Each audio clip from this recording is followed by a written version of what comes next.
At dinner, nobody understood the Japanese millionaire, and the single dad waiter hadn't spoken her language in 9 years. Not since the last time it meant something.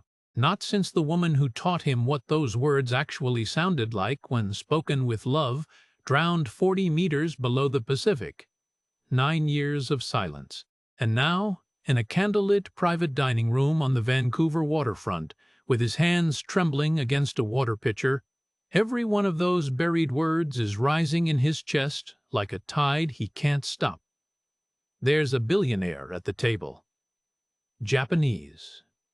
Graceful. Patient until tonight, when patience finally ran out. She's been talked at, smiled at, performed for. No one has spoken to her. Not once. The restaurant owner, all silk and sharp edges, has turned the evening into a disaster of translation apps and mispronounced courtesies and decorations so stereotypical they border on insult. And in the corner, standing where he was told to stand after being called the help in front of the entire room, a father in a black apron is breaking apart. Not because of the humiliation. He's carried worse.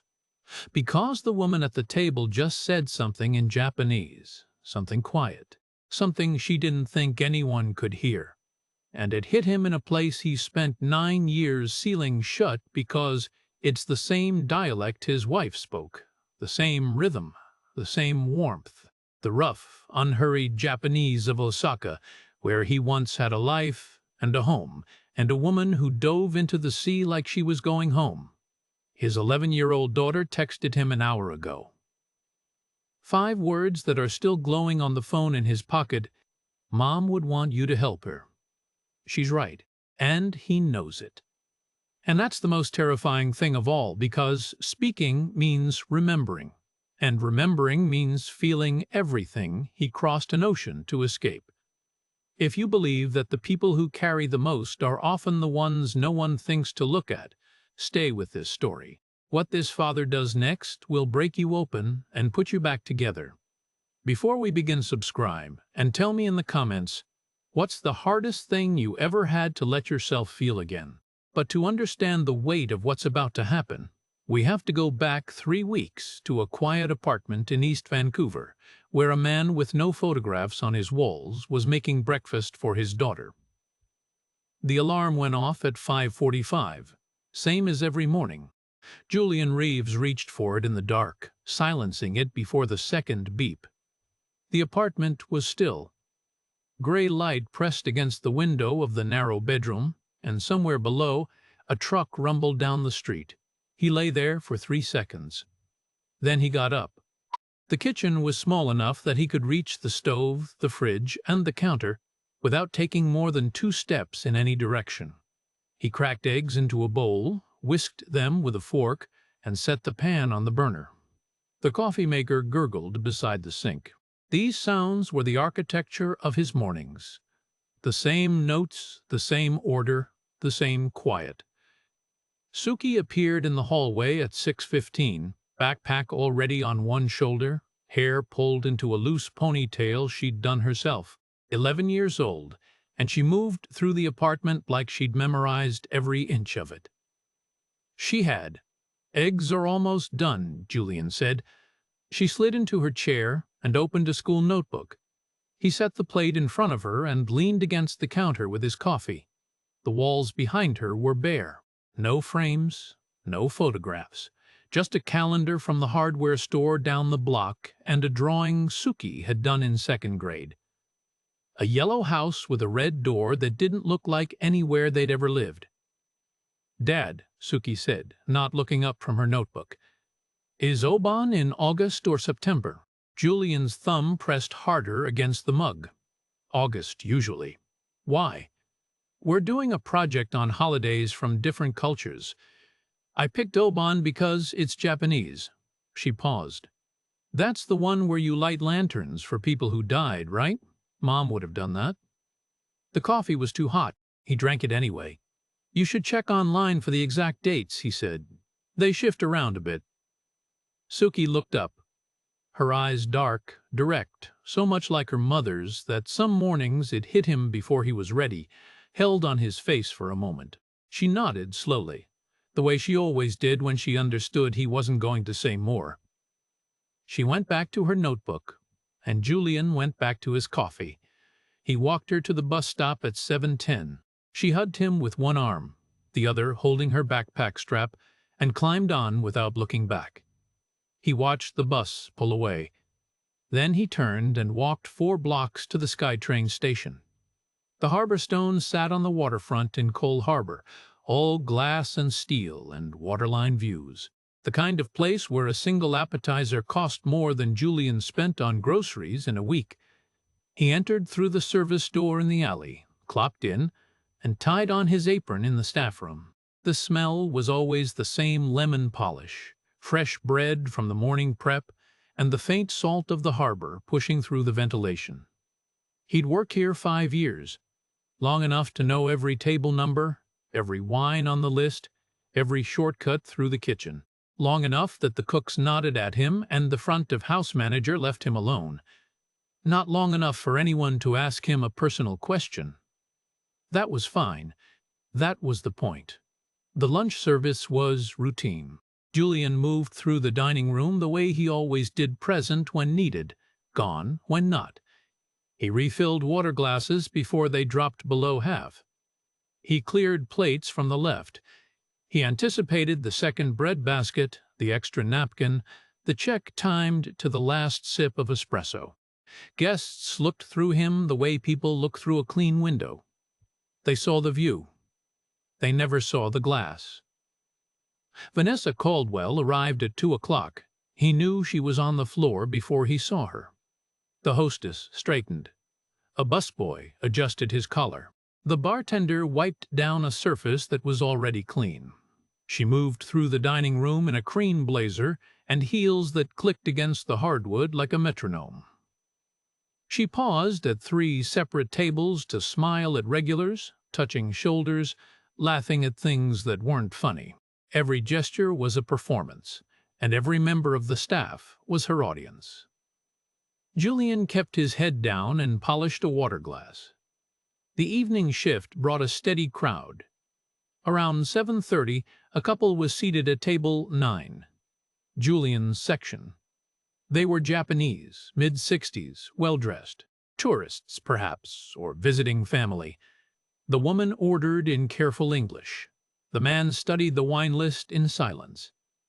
Then they began talking to each other. Julian was pouring water when he heard it.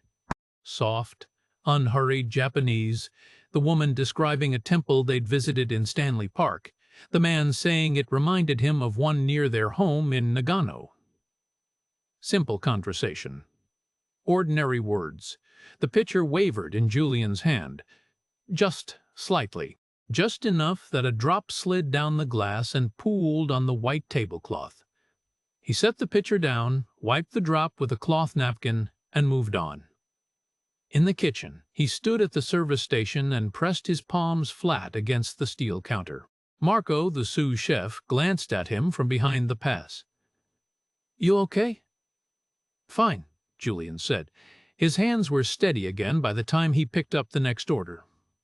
At 9:15, with the dining room half empty and the closing routines beginning, Vanessa gathered the staff near the host stand. She held her phone in one hand and her reading glasses in the other, and she looked at each of them the way a general reviews troops before an inspection.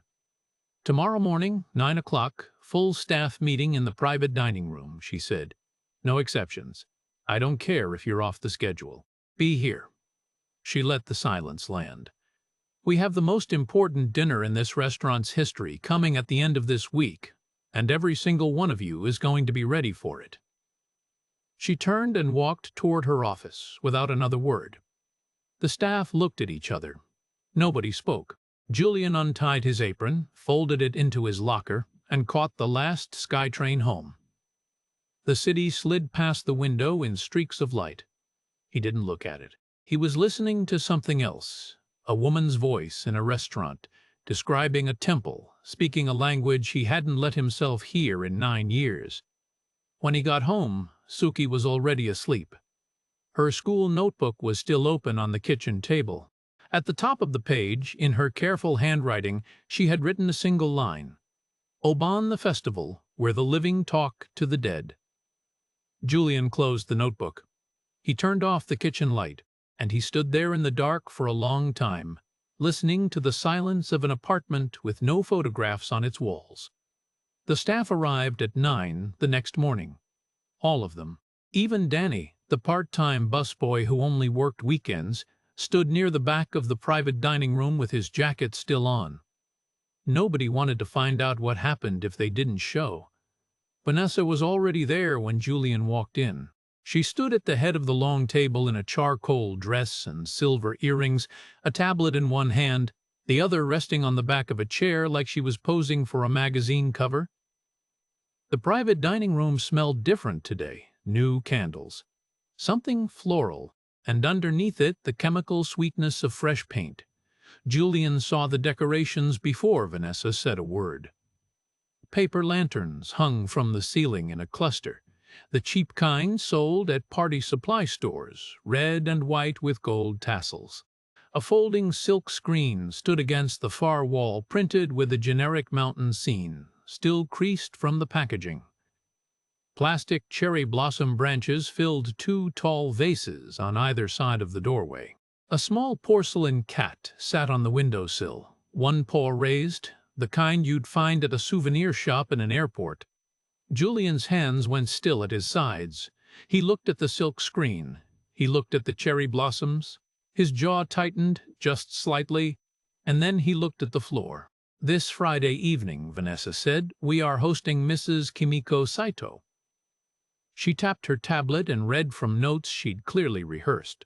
Mrs. Saito was the head of the Saito Maritime Group, one of the largest private shipping firms in Japan. She was in Vancouver scouting locations for a port-adjacent luxury development hotel, conference center, waterfront dining.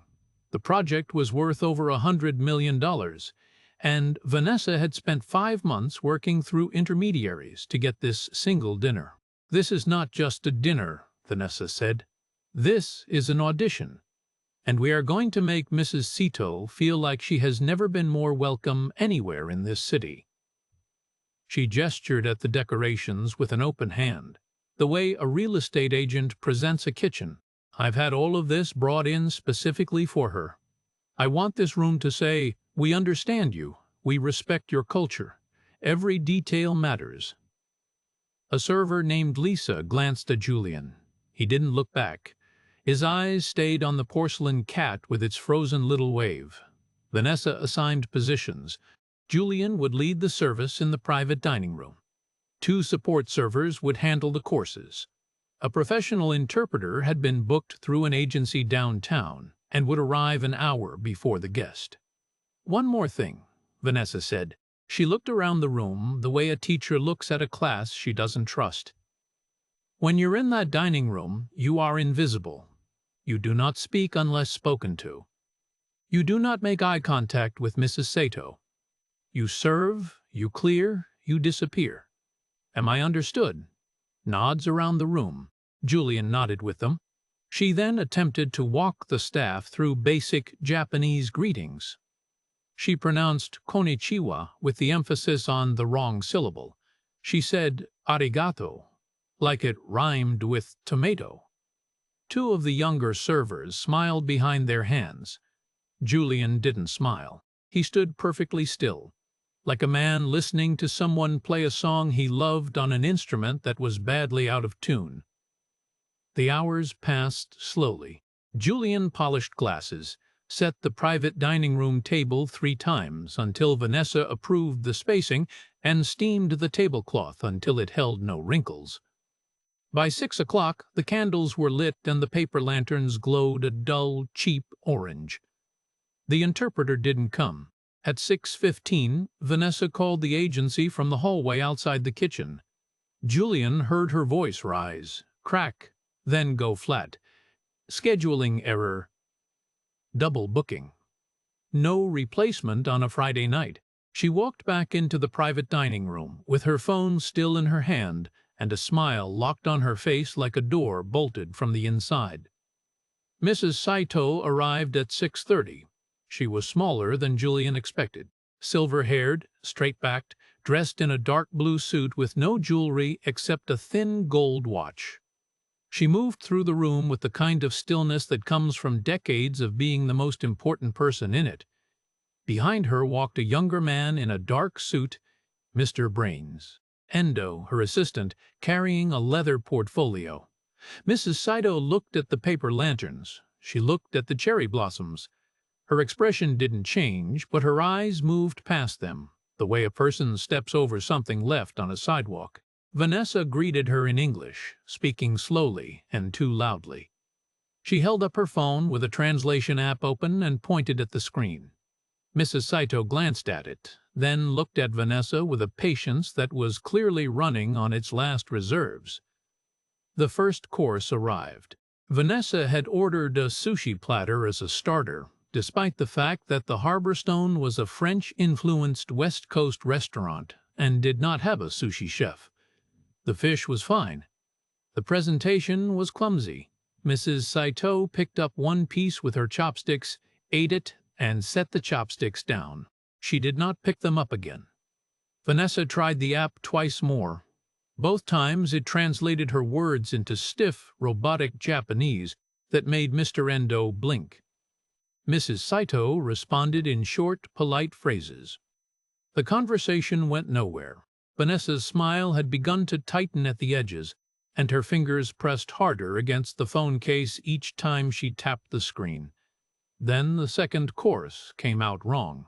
Vanessa had changed the order at the last minute without telling the kitchen, and what arrived was a dish with shellfish, something Mrs. Saito's advance team had flagged as an allergy. Julian saw it the moment the plate left the kitchen. He stepped forward. "That plate has shellfish," he said quietly. "The guest's file noted an allergy." Vanessa turned on him, not slowly, not with composure. "I changed the menu," she snapped. "The allergy was for a different guest. Do your job and serve the plate." The file said, "Did I ask you?" Vanessa's voice carried across the room. Mrs. Saito looked up. Mr. Saito looked up. Endo looked up. The two support servers standing near the door looked down. "You are the help, Julian. That's what you are. Stand in the corner and try not to embarrass us any further tonight." The room held its breath. Julian picked up the plate. He set it down on the service cart. He walked to the corner of the room and stood there with his hands at his sides, his face showing nothing at all. The candles flickered against the cheap silk screen. The porcelain cat kept waving at no one. Behind him, at the table, Mrs. Saito leaned toward Mr. Endo. She spoke one sentence in Japanese, soft, almost sad. "This woman sees only herself in every mirror she sets up for others." Julian stood in the corner. His back was to the table. His face was to the wall. And he understood every single word. Julian stood in the kitchen with both hands flat on the prep counter, leaning into it like the steel was the only thing keeping him upright. The dinner service continued around him. Plates clattered. A burner hissed. Someone called for more shallots. None of it reached him. The words reached him. That single sentence Mrs. Saito had spoken to Mr. Endo played on a loop in his head, each syllable perfectly clear. Not because it was complicated, because it was Kansai dialect, the loose, warm inflection of Western Japan, where vowels stretched and sentences ended softly, like the speaker trusted you enough not to need formality. He hadn't heard that sound in 9 years, and his body remembered it before his mind could stop it. The kitchen lights buzzed overhead. The smell of reduced wine and butter filled the air. Julian stared at his hands on the counter. The knuckles, the scars, the calluses that had nothing to do with carrying plates. Those hands had once gripped the railing of a salvage boat in the Seto Inland Sea. Salt spray stinging his face at 5 in the morning while a crew of Japanese divers shouted instructions he understood as well as his own name. He'd been 23 when he first arrived in Osaka. A kid from Vancouver with a commercial diving certificate, and no plan beyond earning enough money to figure out his life. Hayashi Maritime hired him because he was cheap and willing to work deep. They kept him because he was good. Within 2 years, he was leading recovery dives. Within 4, the crew had stopped treating him like a foreigner and started treating him like family. They taught him to drink shochu the right way. They taught him which izakayas in Namba served the best yakitori after midnight. And without meaning to, without a single textbook or classroom, they taught him their language, not the stiff, polite Japanese of Tokyo, but the rough, rhythmic dialect of Osaka's docks, where every sentence carried a kind of blunt affection.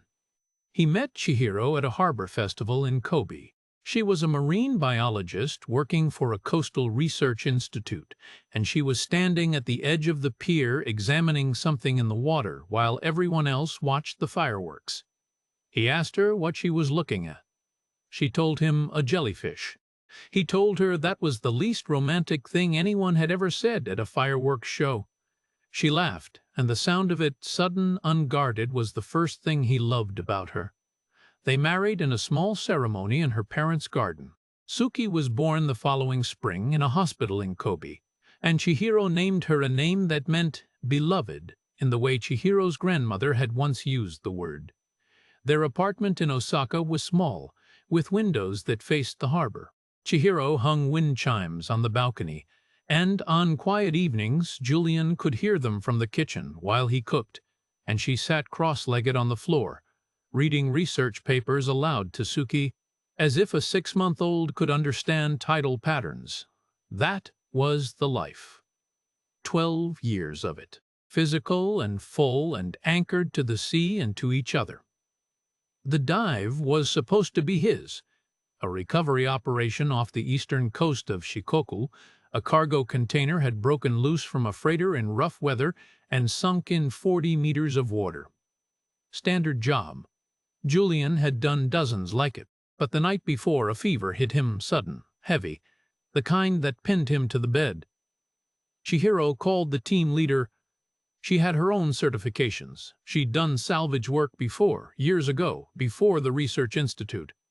She told Julian she'd take his place. He was too sick to argue, too sick to stand. She kissed Suki goodbye. She kissed Julian's forehead. She said she'd be back by dinner. Equipment failure at depth. A regulator malfunction the investigation later called a 1 in 10,000 event. Chihiro never surfaced. Julian pressed his hands harder into the prep counter. The steel was cold. The kitchen noise had faded to a hum. He left Japan 11 weeks later. Packed 2 suitcases, one for him, one for Suki, who was 2 years old and kept asking for her mother.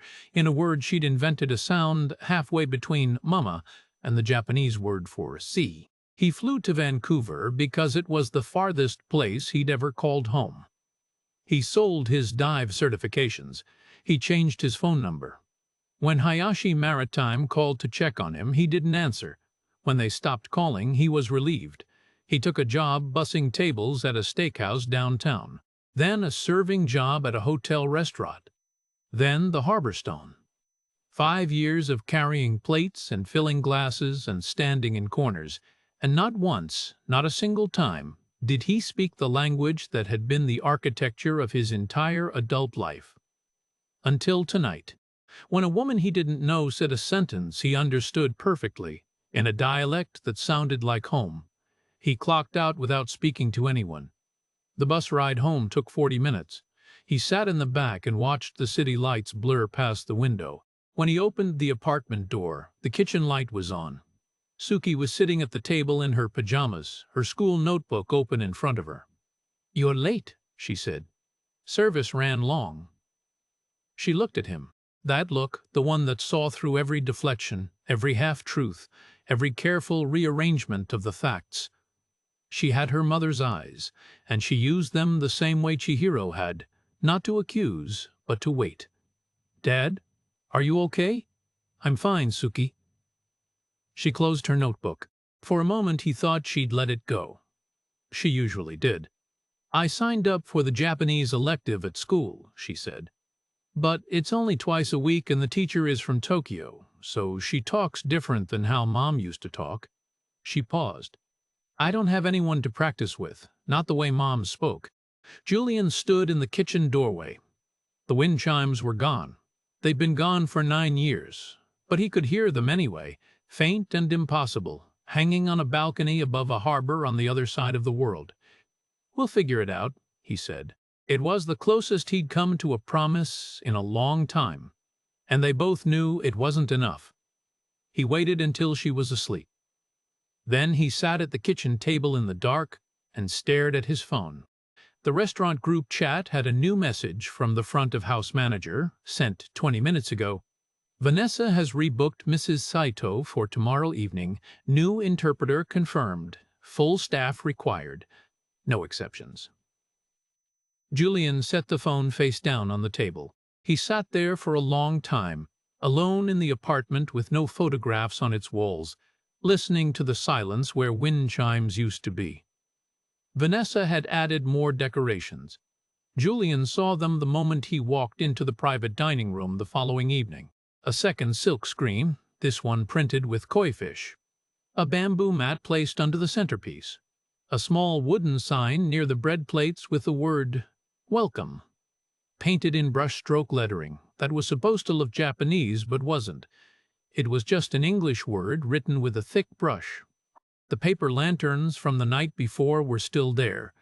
So was the porcelain cat. Vanessa had simply piled more on top, like a person raising her voice when she hasn't been understood. The interpreter arrived at 6 o'clock. A young woman in a gray blazer, professional, composed. She sat at the end of the table with a leather notebook and introduced herself to Vanessa in crisp English. Her Japanese, when she spoke it later, would be flawless, grammatically perfect, beautifully enunciated, and completely wrong for the woman she was hired to translate for. Mrs.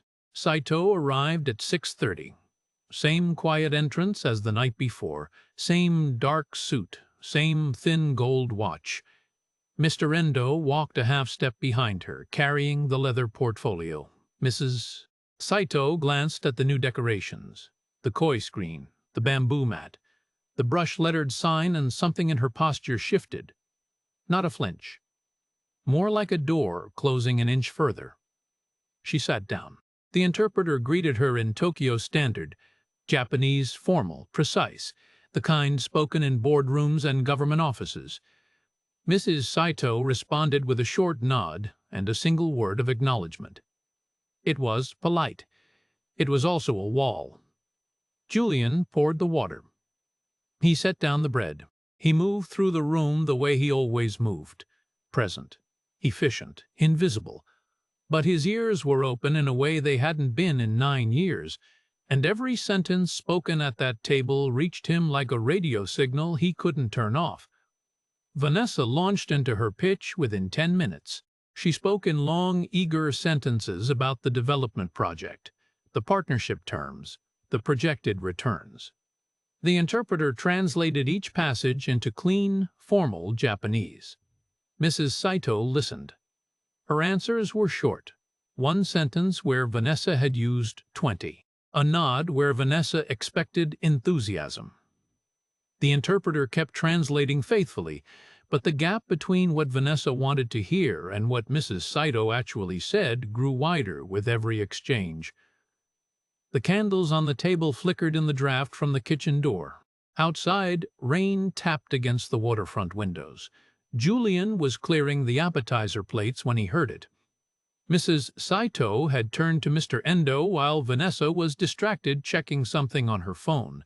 She spoke in a low voice, in the Kansai dialect that the interpreter either didn't catch or chose not to translate. These decorations are what a child would put up for a school project about Japan, she said.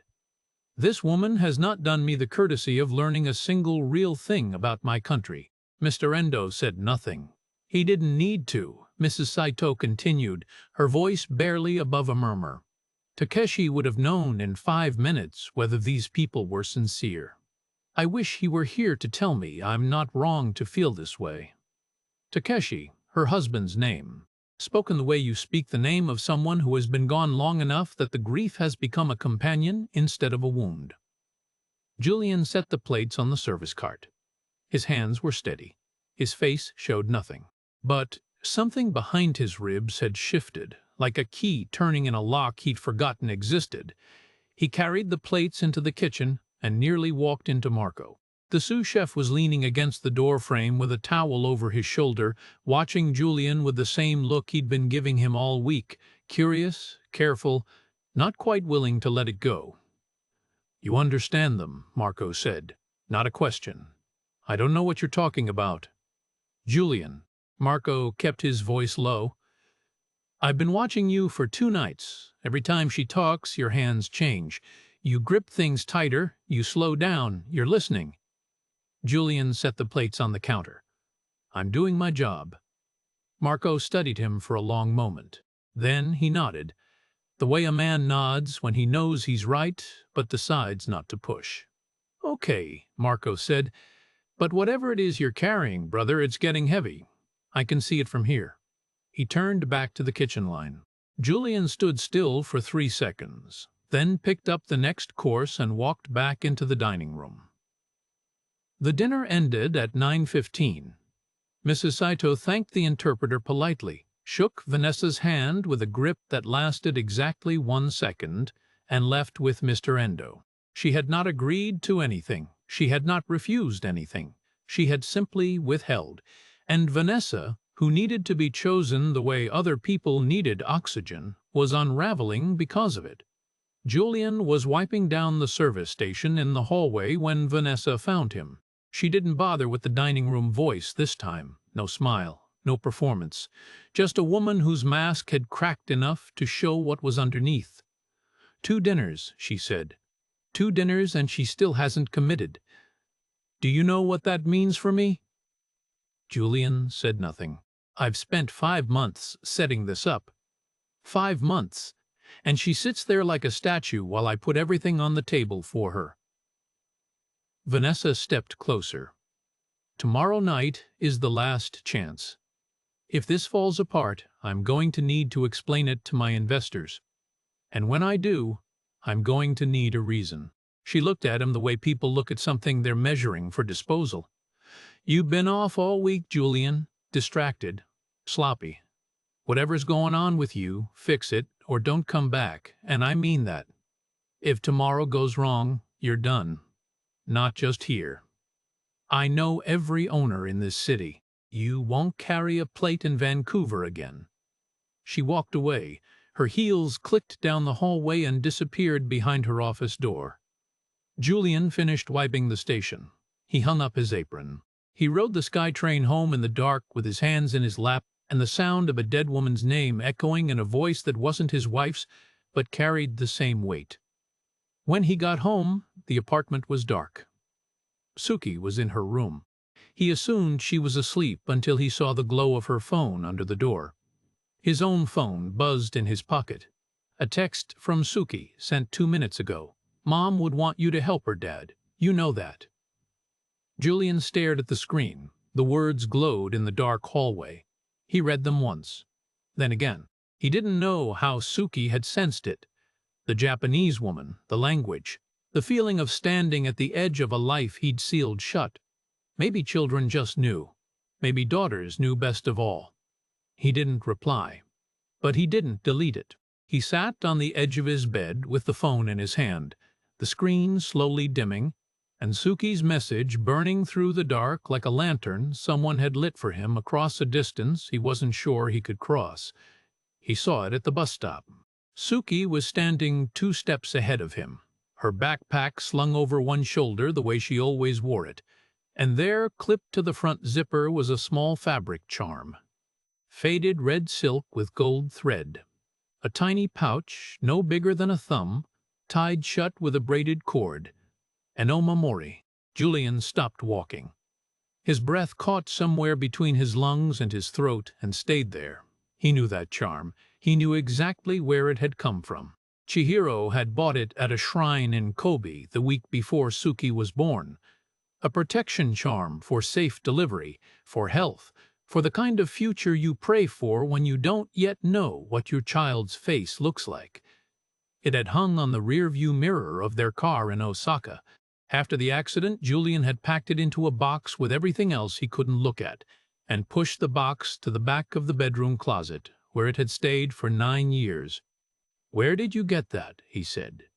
His voice came out wrong. Too quiet. Too tight. Suki turned around. She glanced down at the charm, then back at him. "I found it in a box in your closet," she said. "There was a bunch of Mom's stuff in there.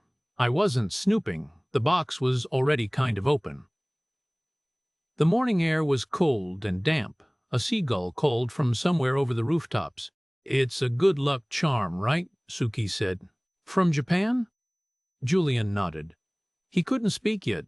"I thought it was pretty," she said, "and I figured Mom would want someone to use it instead of leaving it in a box." She said it the way she said most things, simply, directly, as if the truth were obvious. And the only strange thing was that no one else had said it first. She didn't know what the charm meant. She didn't know which shrine, which week, which prayer. She just thought it was pretty, and she was right that it shouldn't live in a box. Julian looked at his daughter. 11 years old.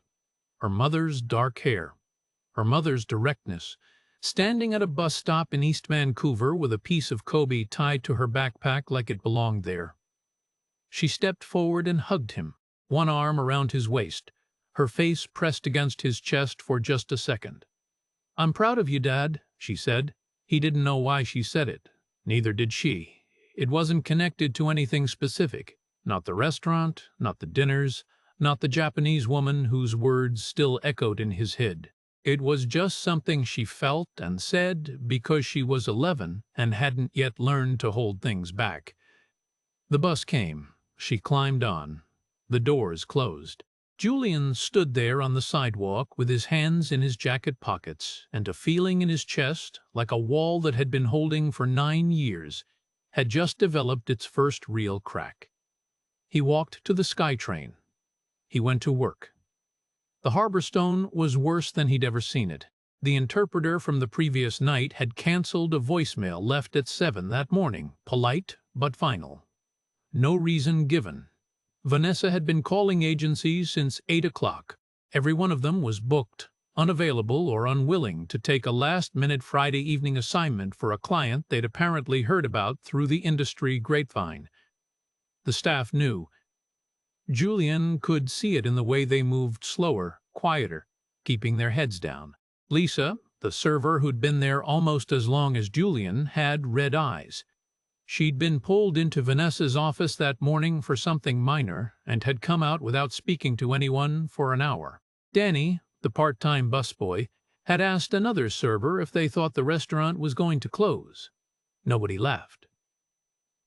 Vanessa stalked the dining room floor all afternoon, phone in hand, calling and texting and calling again. By 4 o'clock, she'd given up on finding an interpreter. She pulled out the translation app. She practiced phrases in the back hallway, speaking into her phone and listening to the robotic Japanese playback with her jaw set. Mrs. Saito arrived at 6:30. Third evening in a row. Same composure. Same dark suit. But something had shifted. She walked into the private dining room and didn't look at the decorations at all this time. She sat down, placed her hands flat on the table, and waited. Mr. Endo took his seat beside her. His leather portfolio remained closed. Vanessa began talking immediately. No greeting in Japanese this time. She'd abandoned the pretense. She spoke in English, fast and bright, gesturing toward a printed document she'd placed at Mrs. Saito's setting. Partnership projections, revenue models, a timeline.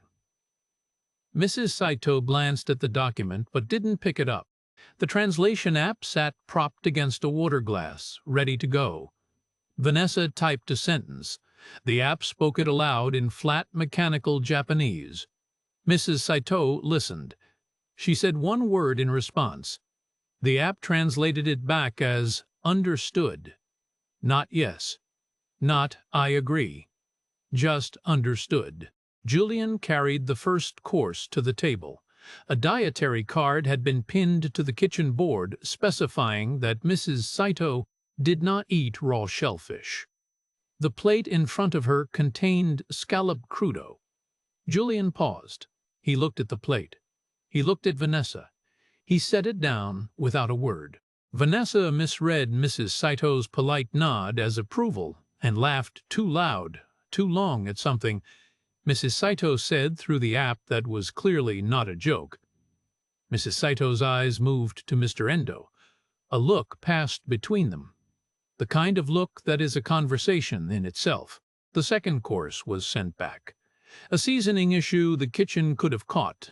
Vanessa blamed the line cooks through the pass window, loud enough for the dining room to hear. Marco's face tightened behind the stove, but he said nothing. Julian refilled the water glasses. He moved around the table in silence, close enough to hear Mrs. Saito lean toward Mr. Endo and speak in the low, unhurried Kansai dialect that had been unraveling him all week. "There is no one here who sees me," she said. "We leave in the morning." Julian's hand stopped on the pitcher. The words moved through him the way water moves through a crack in stone, finding every gap, filling every hollow, reaching places he thought he'd sealed shut. "There is no one here who sees me." He'd said the same thing once.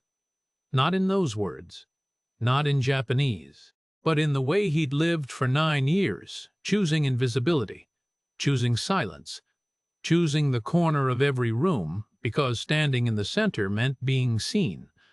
And being seen meant being known. And being known meant someone might ask about the woman whose name he couldn't say without feeling the floor drop out from under him. Mrs. Saito was alone at a table surrounded by people, and Julian was alone 6 feet away, surrounded by the same nothing. The difference was that he could reach her. He had the words. They were right there, sitting in his chest where they'd been sitting for 9 years, waiting. He set the pitcher down on the service cart. The glass made a small sound against the metal tray. He turned toward Mrs. Saito's table. He took 3 steps toward the table. Then he stopped. He straightened his apron. He lowered his hands to his sides. And then Julian Reeves did something he hadn't done in 9 years. He bowed. Not the quick nod of a waiter acknowledging a guest. A real bow, unhurried, correct. The kind learned not from a book, but from years of watching the men around him greet each other on the docks of Osaka Harbor. Feet together, back straight, eyes down, held for exactly the right length of time. When he rose, Mrs. Saito was looking at him. Mr. Endo was looking at him. Vanessa, standing near the end of the table with her phone still in her hand, was looking at him. The 2 support servers near the door were looking at him. Julian spoke. The words came out in Kansai dialect, not the careful, formal Japanese of boardrooms and business dinners, but the loose, warm, rough-edged Japanese of the Osaka waterfront. The kind spoken in fishing markets and on ship decks and over late-night ramen in the alleys behind Namba Station. It was the Japanese of a man who had lived inside the language, not studied it from outside. He said he was sorry for the evening. He said he understood that she had been spoken at, but not spoken to. He said, in a phrase that had no clean English translation, that he could see she was carrying something heavy and that no one in this room had thought to notice. The candles on the table flickered. The paper lanterns overhead cast their cheap orange glow.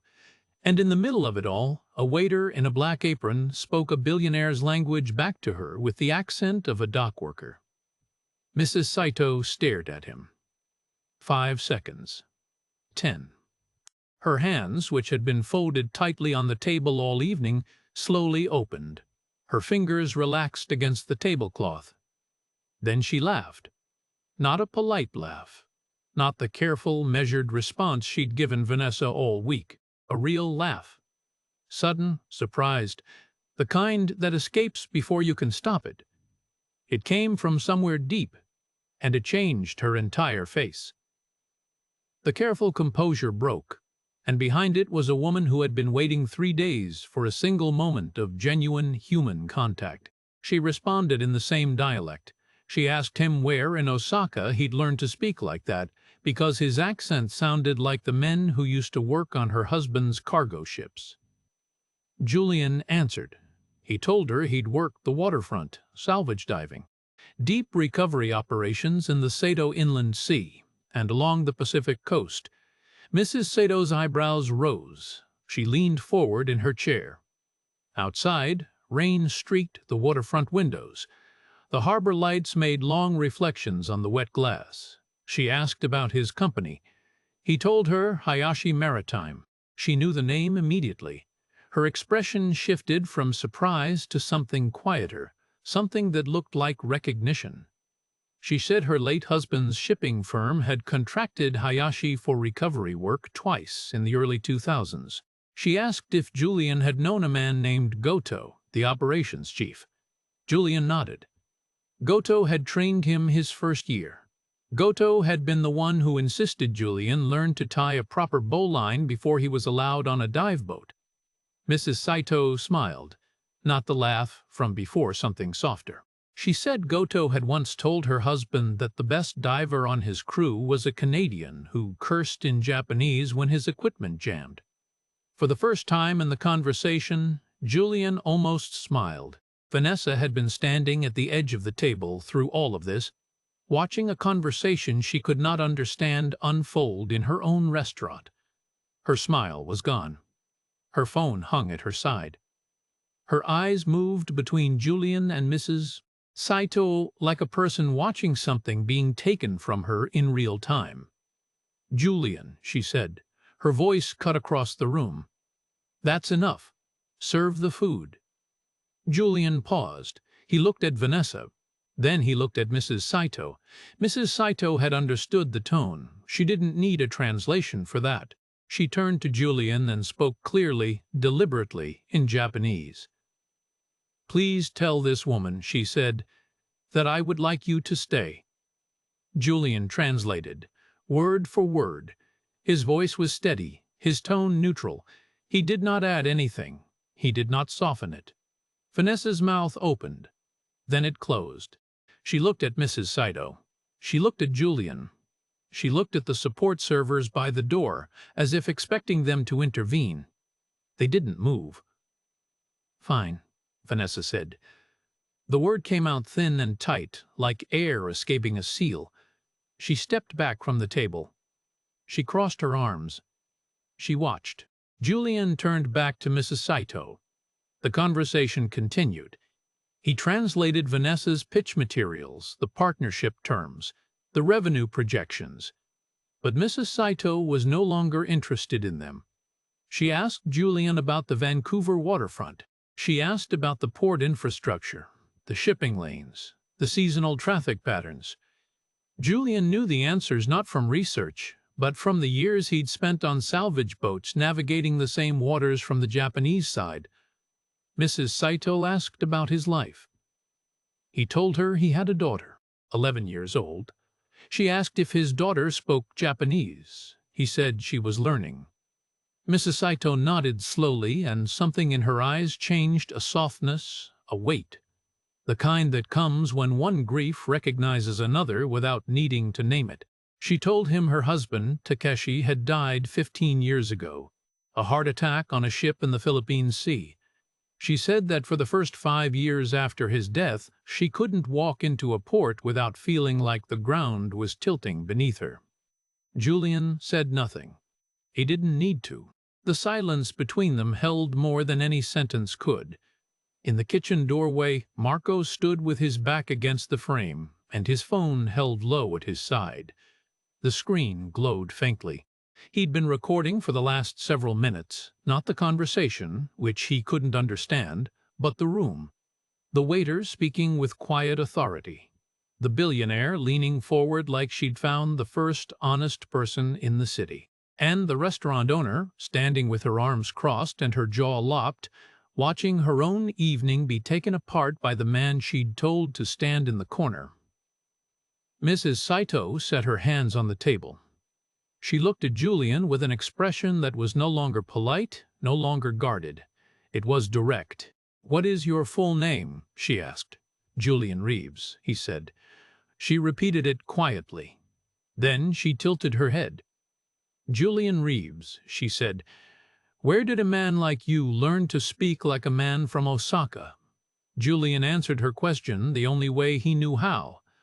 Simply, quietly, without decoration. "I lived there," he said. 12 years. I worked in marine salvage out of Osaka. Deep recovery, mostly cargo, wreckage, anything that went down in the inland sea or along the Pacific shelf."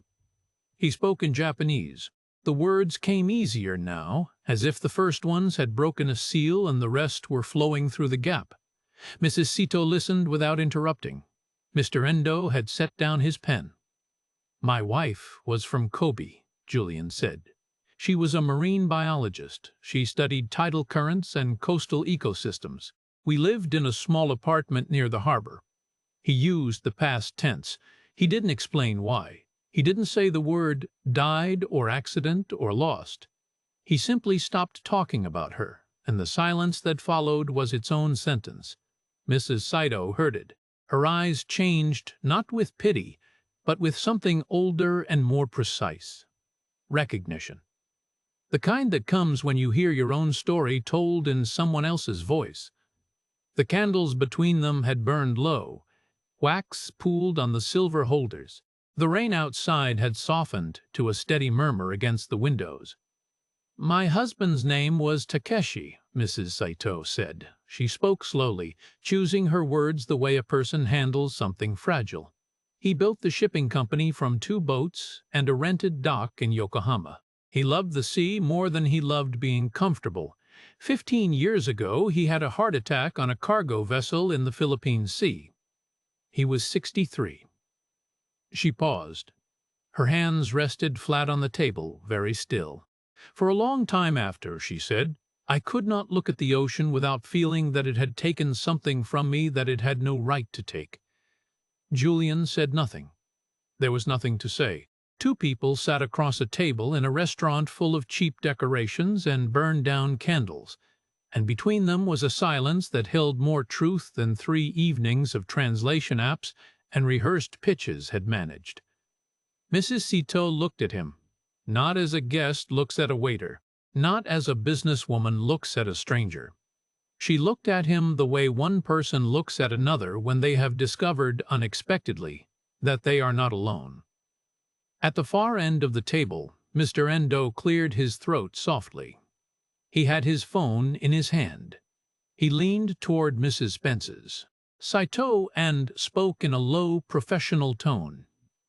"Saito-sama," he said, "I've made a call to confirm. His employer was Hayashi Maritime, based in Osaka. We've contracted with them twice, in 2003 and 2006, for recovery operations under the Saito Maritime Group." Mrs. Saito's gaze sharpened. She looked at Mr. Saito's gaze sharpened. Endo, then back at Julian. "You worked for Hayashi," she said. It was not a question anymore. It was a piece clicking into place. Julian nodded. Mr. Endo continued. "I spoke briefly with their current operations manager. He confirmed a Julian Reeves on their roster for 12 years. Lead diver. He said the crew still talks about him." The words landed in the room like stones dropped into still water. Mrs. Saito sat back in her chair. She looked at Julian with an expression that had moved past surprise and arrived somewhere deeper, a kind of quiet gravity, as if she were recalculating everything about the evening, the week, and the man standing in front of her. "You are not performing," she said softly. "You lived this." Julian's jaw tightened. He nodded once. Vanessa's voice cut through from behind him. "Julian, my office. Now." He turned. She stood in the doorway of the private dining room, arms rigid at her sides. The composure she'd maintained all evening was gone. Her face was drawn tight, her lips pressed into a line so thin they nearly disappeared. She didn't wait for him to respond. She turned and walked down the hallway. Julian looked at Mrs. Saito. She gave him a small nod, not permission, not dismissal, but acknowledgement. He bowed again, shorter this time, and followed Vanessa. The office was small and overlit. Fluorescent tubes hummed above a desk covered in binders and printed spreadsheets.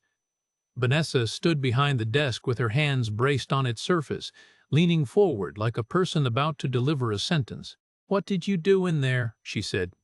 "I translated," Julian said. "You undermined me."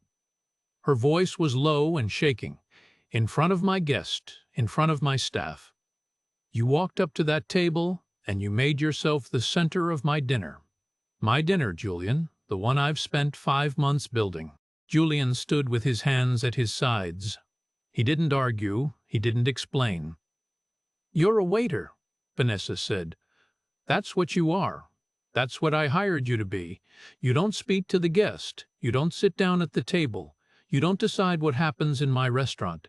Her voice cracked on the last word. She straightened up and crossed her arms. "You're done," she said, effective immediately. "I want your apron, your locker key, and I want you out of this building in 10 minutes. "Okay," Julian said.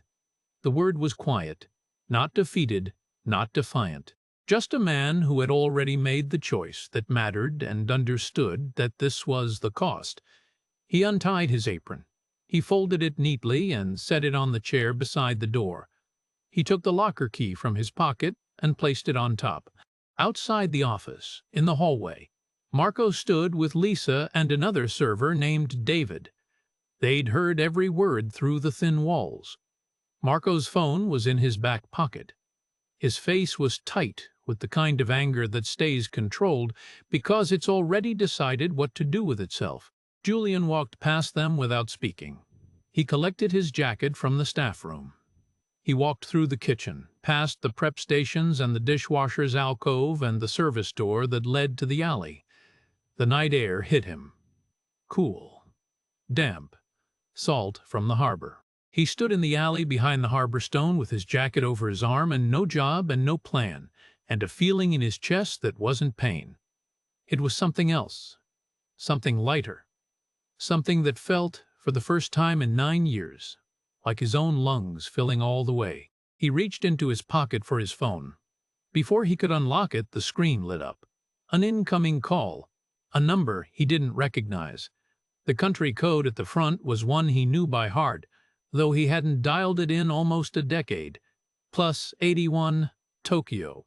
2 days passed. Julian didn't leave the apartment much. He made Suki's breakfast. He walked her to the bus. He came home to the quiet and sat with it the way he'd been sitting with quiet for 9 years, except now the quiet felt different. It had a shape.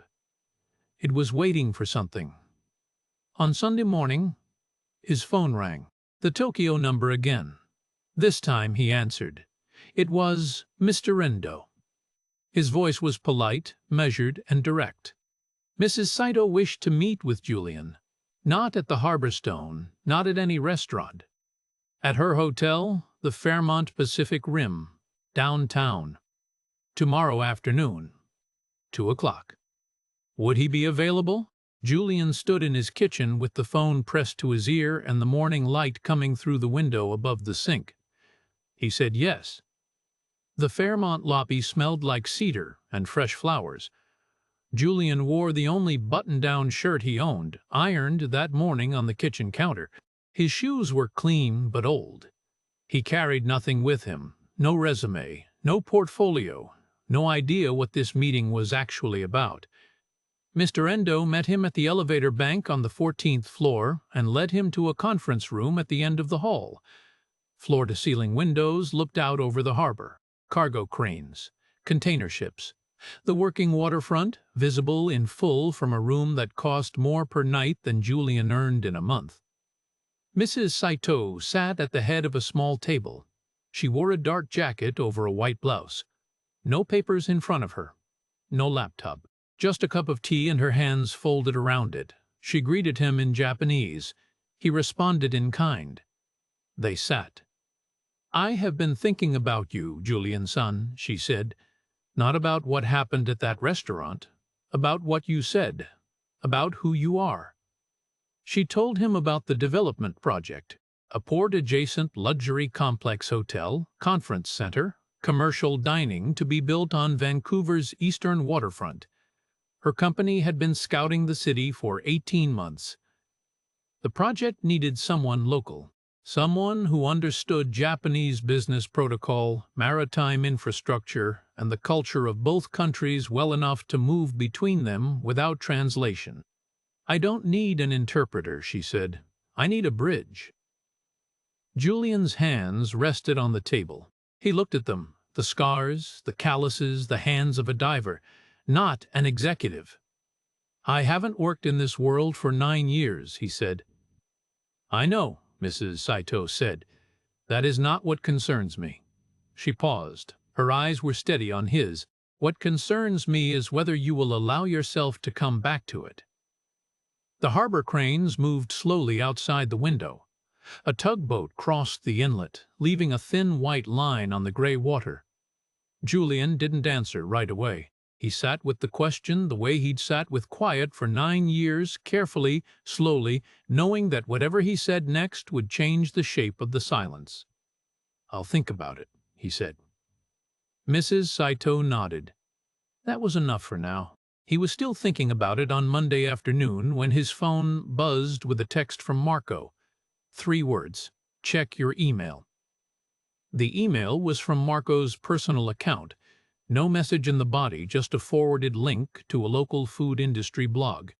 The headline read, "Rogue Waiter Disrupts Multi-Million-Dollar Business Dinner at the Harborstone."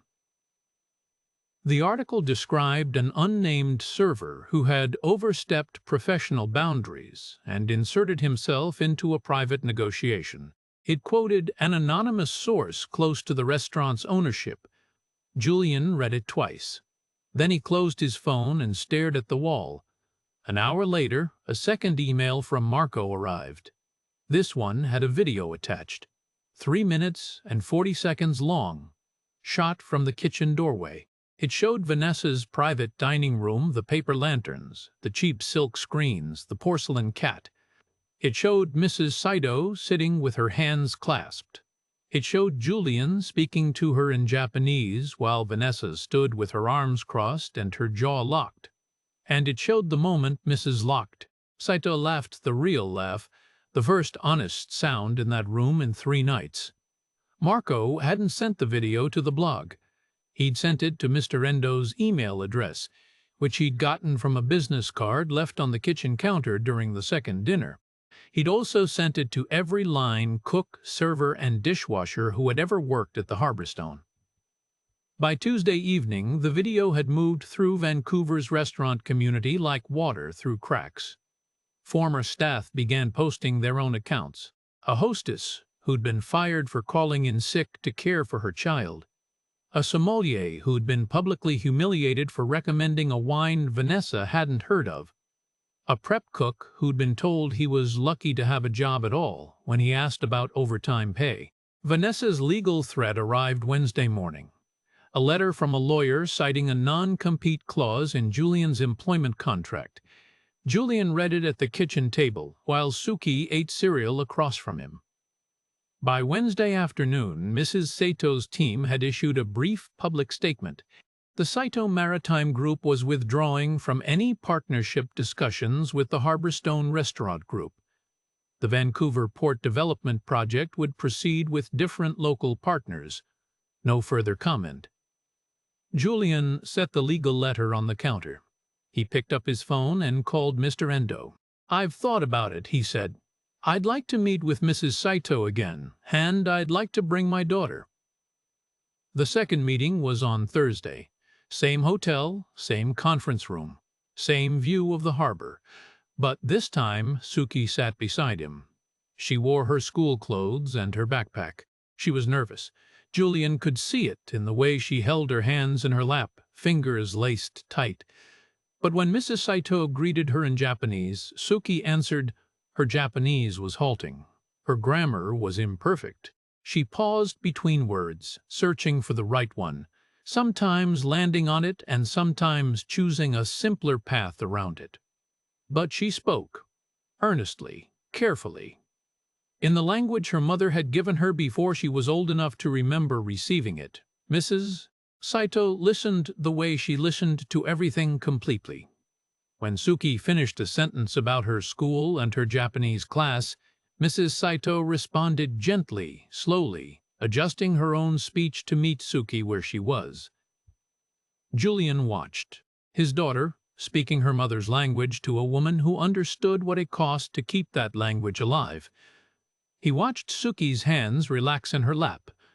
He watched Mrs. Saito lean forward with a warmth she hadn't shown anyone else all week. His vision blurred. His throat tightened. He pressed his fingers against the edge of the table and breathed. But the breath came ragged, and for the first time in 9 years he couldn't hold it together. He turned his face toward the window. His shoulders shook once. Then again, Suki noticed. She put her hand on his arm. She didn't say anything. She just left it there. Mrs. Saito waited. She didn't look away, and she didn't pretend it wasn't happening. She sat with his grief the way she'd sat with her own, openly, without shame. When Julian's breathing steadied, Mrs. Saito looked at Suki. Her eyes moved to the small, faded charm clipped to the backpack on the floor. "That omamori," she said softly. "May I see it?" Suki unclipped it and placed it in Mrs. Sato's open palm. The old woman held it gently, turning it over once. The faded red silk, the gold thread, the braided cord fraying at the edges. "Whose was this?" Mrs. Saito asked. "My mom's," Suki said. "Her name was Chihiro." Mrs. Saito closed her fingers around the charm. She held it against her chest for a moment. Then she said the name back, quietly, the way you say a word that deserves to be spoken aloud by someone who understands its weight. Chihiro. 8 months later, Julian stood on the Vancouver waterfront in a hard hat and steel-toed boots, watching a crane lower a steel beam into place. The morning air smelled like salt and wet concrete. Around him, a construction site hummed with the sound of machinery, radio chatter, and the steady rhythm of work being done. He checked the beam's placement against the architectural plans on his tablet, then turned to the Japanese engineer beside him and confirmed the measurement in Kansai dialect. The engineer nodded. They moved on to the next section. This was his life now, cultural liaison for the Saito Group's Vancouver port development. He wore a hard hat on job sites and a tie in meetings. He translated documents. He mediated between Japanese executives and Canadian contractors. He solved the small misunderstandings that could become large problems. A scheduling conflict rooted in different expectations about punctuality. A contract clause that meant one thing in English and something subtly different in Japanese.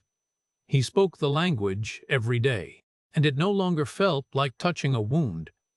It felt like using a muscle that had atrophied and was slowly, steadily coming back to life. His office was a small room in a temporary building near the construction site. The window faced the harbor.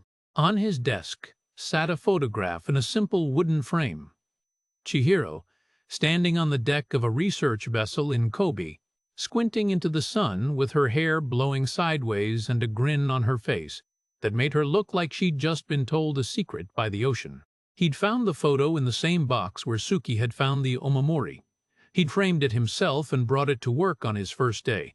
Some mornings he looked at it and the grief was still there. Heavy, familiar, patient. But it sat beside him now instead of on top of him. It had become something he carried rather than something that carried him. Suki was thriving. She'd enrolled in a full Japanese language program at her school, not just the twice-a-week elective, but an immersive track that met every day. Her teacher said she had a natural ear. Julian knew where she'd gotten it. On her nightstand at home, next to a small reading lamp and a stack of library books, sat a framed photo of Chihiro. Julian had put it there one evening while Suki was doing homework. She hadn't said anything about it. She didn't need to. The next morning, he'd noticed she'd angled it slightly, so it was the first thing she saw when she woke up. She and Mrs. Saito exchanged letters. Real letters, handwritten, sent by mail. Mrs. Persian. Saito wrote in Japanese, and Suki replied in a mix of Japanese and English that was growing more balanced with each exchange. The letters arrived in cream-colored envelopes with the Saito Maritime Group crest on the back. Suki kept every one in a shoebox under her bed. Her latest project hung from the ceiling of her bedroom. Paper cranes. Dozens of them, folded from colored origami paper, strung on thread and suspended from thumbtacks in the plaster. They turned slowly in the draft from the heating vent, red, gold, blue, white, catching the light from her window like a flock of small, patient birds waiting for somewhere to go. The harbor stone had closed in March. Julian heard about it from Marco, who heard about it from Lisa, who'd driven past the building and seen the windows papered over. Staff turnover had accelerated after the videos spread. 3 servers quit in the same week. The sommelier left without notice. A review in a local food blog mentioned a pattern of workplace hostility, without naming Vanessa directly, but everyone in the industry knew. Vanessa had reportedly moved to Calgary. The story didn't deserve more space than that. Marco was running the kitchen at a new restaurant on Main Street. A small place, 12 tables, open kitchen. He'd named it after his grandmother. Julian stopped in for coffee on a Saturday afternoon, and Marco came out from behind the line wiping his hands on a towel, grinning the way he always did, wide, easy, like the world was basically good, and he had evidence to prove it. They sat at the bar. Marco poured 2 espressos. "You know what the kitchen staff used to say about you?" Marco said. Julian shook his head. "That you were the best of us," Marco said. "Best server we'd ever worked with. Steadiest hands, clearest head. Even on the worst nights, you never lost it. We all knew." He paused. He looked at Julian over the rim of his cup. "We just didn't know why you were hiding." Julian took a sip of his espresso. He didn't answer, but he held Marco's gaze for a moment, and that was enough. On a Sunday evening in late October, Julian and Suki walked to the harbor. The sun was low over the water, turning the sky the color of copper and ash. The construction site was quiet. No cranes moving, no machinery running. Just the water, the gulls, and the sound of the city settling into evening behind them. They stood at the railing near the seawall. A cargo ship was moving through the inlet, slow and steady, riding low in the water. A Japanese flag hung from its stern, white with a red circle, catching the last of the light. Suki watched it pass. She leaned her elbows on the railing. "Dad," she said, "tell me something about Mom." Julian looked at the ship. He looked at the water. He looked at his daughter, 11 years old, dark-haired, her mother's omamori still clipped to her backpack, her face lit by the kind of evening light that makes everything look like a memory even while it's still happening. He took a breath, and for the first time in 9 years, he answered the question. "She had this laugh," he said. "Not a small laugh, a big one. The kind that made everyone around her start laughing too, even if they didn't know what was funny." Suki turned to look at him. He kept his eyes on the water. "And she loved the ocean," he said. "She dove into it like she was going home. Every time, like the water was a place she belonged and she was just visiting the surface for a while." His voice was quiet, steady. The words came out the way water comes out of a cracked dam, slowly at first, then with a force that can't be stopped. "She named you," he said. "She picked the name before you were born. She said it meant beloved. And she was right." Suki reached over and took his hand. Her fingers were small and warm and certain. She didn't say anything. She just held on. They stood there together at the harbor, a father and his daughter, the copper light on the water, a cargo ship passing under a Japanese flag, and above them, somewhere in a small apartment in East Vancouver, a ceiling full of paper cranes turning slowly in the quiet air, waiting for no one. Needn't. G. Nothing. Simply they're proof that something beautiful can be made from a single folded piece of the world. The deepest fluency is not in language. It is in the courage to carry someone else's world inside you, even when your own has broken apart.